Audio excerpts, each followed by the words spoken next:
திருவாடானை பெரிய கோவிலில் உள்ள முருகப்பெருமானுக்கு கந்தசஷ்டி விழா உற்சவத்தை முன்னிட்டு சூரசம்ஹாரம் மற்றும் திருக்கல்யாணம் சிறப்பாக நடைபெற்றது.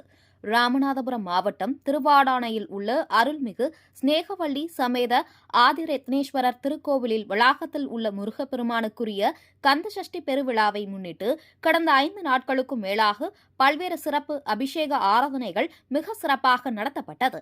இந்த விழாக்களின் முக்கிய நிகழ்வாக முருகப்பெருமான் அசுரர்களின் தலைவனான சூரனை வதம் செய்யும் சூரசம்ஹார நிகழ்வு வெகு விமரிசையாக நேற்று நடைபெற்றது. முன்னதாக சிறப்பு அலங்காரத்தில் எழுந்தருளி 4 ரத வீதிகள் வழியாக வந்த முருகப்பெருமான் ஒவ்வொரு பகுதிகளிலும் அரக்கனை வதம் செய்வது போல நிகழ்வுகளை சிவாச்சாரியார்கள் செய்து காண்பித்தனர். இதனை 100க்கும் மேற்பட்ட பக்தர்கள் தரிசனம் செய்தனர். அதனைத் தொடர்ந்து கோவில் வளாகத்தில் வள்ளி தெய்வானையை முருகப்பெருமான் மனம் செய்யும் திருக்கல்யாண வைபவம் நடைபெற்றது. தொடர்ந்து அன்னதானம் வழங்கப்பட்டது. ஏராளமானோர் கலந்து கொண்டு சுவாமி தரிசனம் செய்தனர்.